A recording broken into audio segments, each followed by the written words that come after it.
So 33 ఏళ్ల service నిబంధన లేదా 61 ఏళ్ల వయో పరిమితి రెండిట్లో ఏది ముందైతే అది అమలు చేయాలని తెలంగాణ ప్రభుత్వం నిర్ణయం తీసుకుంది. ప్రభుత్వ ఉద్యోగుల విరమణకు సంబంధించి పూర్తి వివరాలు అందించడానికి మా సీనియర్ కరెస్పాండెంట్ ప్రభాకర్ లైవ్ లో సిద్ధంగా ఉన్నారు. ప్రభాకర్, రైట్, ఇదొక కీలక నిర్ణయంగానే చెప్పొచ్చు. తెలంగాణ ప్రభుత్వం ఇప్పటికే ఈ నిర్ణయం తీసుకున్నట్లుగా తెలుస్తుంది. దీన్ని జిఏడి కూడా పంపారు. జిఏడిలో దీనిపై కసరత్తు కూడా జరుగుతుంది. 33 ఏళ్ల సర్వీస్ పూర్తవడం లేదా 61 ఏళ్ళు. గత ప్రభుత్వం 61 ఏళ్ళకి 58 ఏళ్ల నుంచి 61 ఏళ్ళకి ఉద్యోగుల వయో పరిమితిని పెంచింది. సో దాని ద్వారా చాలా వరకు రిటైర్మెంట్లు ఆగిపోయాయి. మొన్న మార్చి 31 నుంచి మళ్ళీ రిటైర్మెంట్లు స్టార్ట్ అయ్యాయి.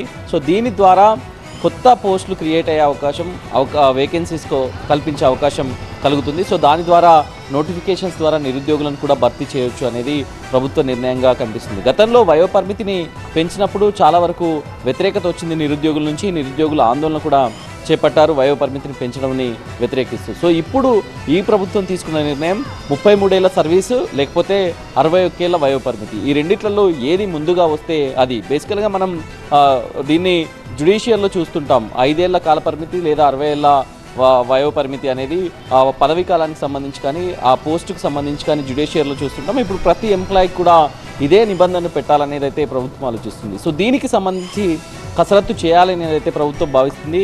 సో దీనికి ఒక సబ్ కమిటీని ఏర్పాటు చేయడం, సబ్ కమిటీ ద్వారా అటు సబ్ కమిటీలో ఉద్యోగులను అట్లాగే అధికారులతో కూడిన బృందాన్ని కూడా ఏర్పాటు చేయడం, అది సబ్ కమిటీకి వాళ్ళు ఇచ్చే రిపోర్ట్ని బట్టి ఎప్పటి నుంచి అమలు చేయాలనే దానిపైన అయితే కసరత్తు జరుగుతుంది.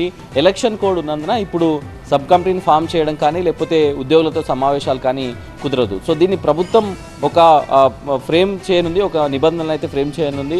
ఆ నిబంధనల ప్రకారం ఏ నిబంధనలు దీంట్లో వర్తించనున్నాయి అనే దాని ప్రకారమే ప్రభుత్వం ముందుకెళ్ళినట్లు తెలుస్తుంది. దీనికన్నా ముందైతే ఉద్యోగులతో సమాలోచనలు చేసి దాని తర్వాత సబ్ కమిటీ ఏర్పాటు చేసి దాని తర్వాత ఈ బిల్లును పెట్టే అవకాశం లేకపోతే నిర్ణయాన్ని తీసుకునే అవకాశం అయితే కనిపిస్తుంది. Right Prabhakar, thank you.